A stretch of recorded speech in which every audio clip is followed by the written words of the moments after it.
I'm Philip Weigel. I live in the hills northwest of Melbourne, Australia, with my young family.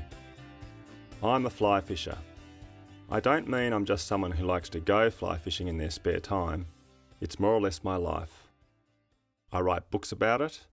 I edit a magazine about it. I show people how to do it. And yes, I fly fish for fun in my spare time. As you might imagine, I spend a bit of time wondering why fly fishing is so wonderful, or at least trying to explain its appeal to others. Part of the answer might be to do with the friendships and relationships with other fly fishers.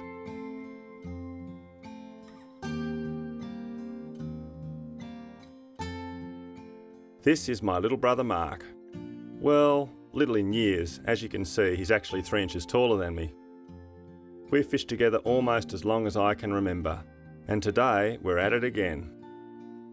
Mark owns Millbrook Lakes, a private fishery where I work as a guide and instructor. But today we're just fishing together, as we do for at least a few hours every week. By the way, fishing together is a versatile concept in fly fishing, as we'll see throughout this story.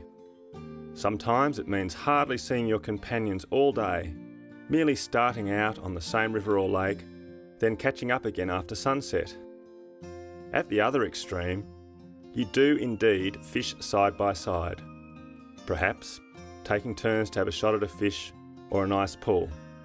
Mostly though, fishing together means fishing independently much of the time, but periodically meeting up to compare results, to offer assistance or seek it, or perhaps even to brag a little if you've caught a big one. Today, this is how Mark and I are fishing. It's mid-spring on the lakes around here, a time when life just seems to explode out of the ground and the water.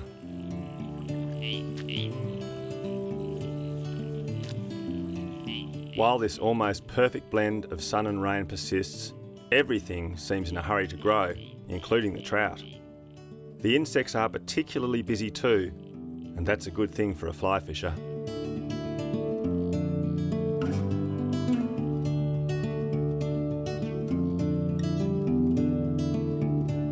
Fly fishing is about copying, or at least suggesting, the things that fish like to eat, with flies made of fur, feather and other materials, then casting them to the fish.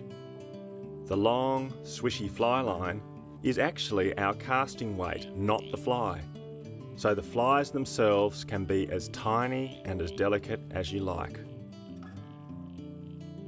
Right now, 2 insects, caddis and mayfly, are especially abundant. These weird but basically harmless bugs spend most of their lives under the water. However, their last days are spent as winged flying insects. In all cases, the trout love them and we copy them, or try to.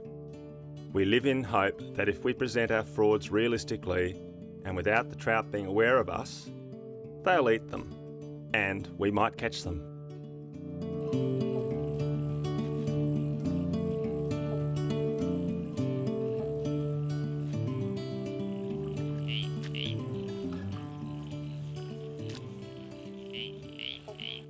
So I think of this as hunting as much as fishing. I'm stalking along the bank, using cover when I can, trying to see the trout before they see me.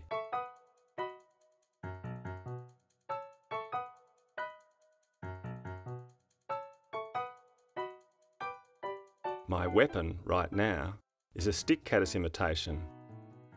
The real insects are like hermit crabs, except they commandeer hollow sticks instead of empty shells.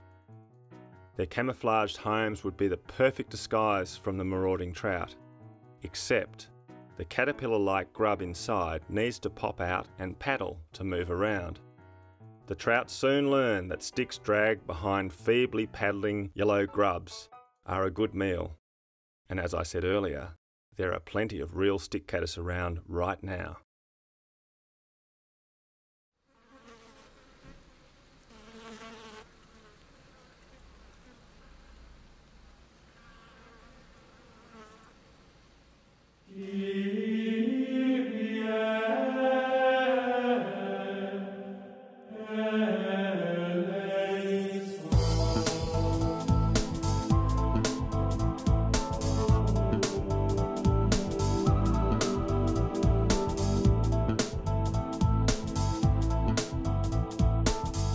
It's early autumn and we're off to the mountain rivers of northeast Victoria. I grew up in this trout-rich area, so I suppose you could argue it's nostalgia as much as the fishing that brings me back several times a year. All the same, the fly fishing is very good. The trout are generally not large, nowhere near as big on average as those we catch at Millbrook, in Tasmania, or several other places known for the big uns. Maybe a pound or so is typical for trout in the northeast streams, but they are plentiful. And after a summer as kind as the one just gone, it would be hard to find anywhere quite so lovely to fish. Whisky clear rivers, misty mornings, warm days, crisp evenings, and just the first hint of autumn colour on the deciduous trees. This time I'm joined by fishing mates Max and Dale, and we're going to start at a place called Angler's Rest. With a name like that, how could you not start there? Although, with three major trout streams, the Mitta, Cobungra and Bundara, all uniting at this tiny settlement, one friend of advancing years has been known to refer to it as Angler's Exhausted. At least being March, the days are starting to shorten and the marathon 15-hour sessions we put in our previous midsummer visit will be forcibly restricted by less daylight.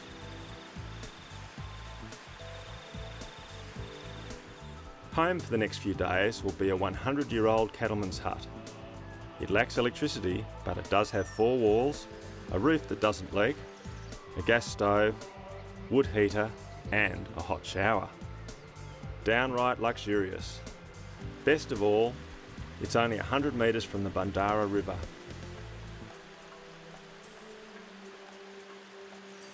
The first day dawns full of anticipation. I've been doing this for 40 years, so why is it that I'm still like a kid on Christmas morning when a new day's fishing beckons? During quieter moments on this trip, we may reflect on these and other mysteries of a fly fisher's life. But meanwhile, there's a river to fish.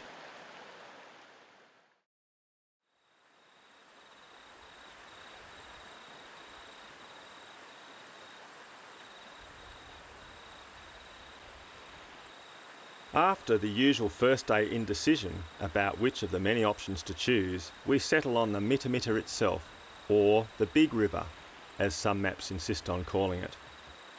To the early cattlemen of these remote valleys, like those who built our hut, I guess life was dominated by the hard practicalities of farming, with little room left for imagination or lyricism. To them, the gorgeous stream we were about to fish was simply the Big River, not to be confused with the little Kiewa River, flowing north on the other side of the mountains. Max is quicker off the blocks than Dale and I, and we'll meet him down on the river. We've still got some gear to pack and some equipment to sort out. That's if one of the local horses doesn't eat it first.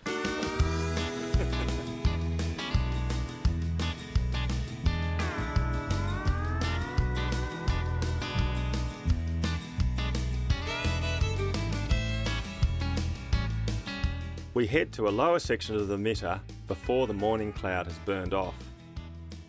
Strictly speaking, we know it would be better to wait until the day has warmed up a bit more and the insects the trout feed on are coming to life.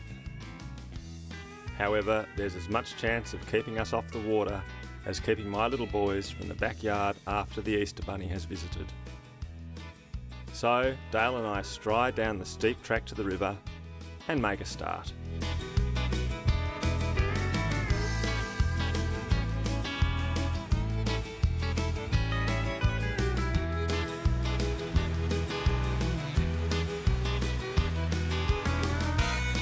And it is slow.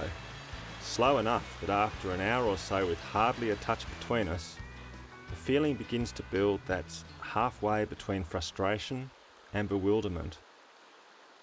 If only the river didn't look so perfect, so beguiling. We know there are plenty of fish in there, blending with the river rocks like ghosts.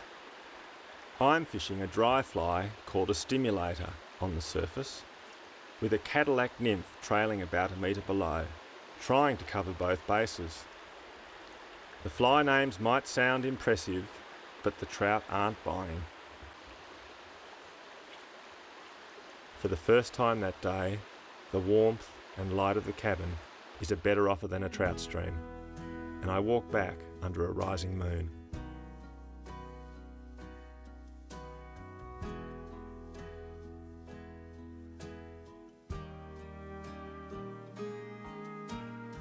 Dale and Max will be back soon, and I can't wait to share the stories of their day and offer a few of my own.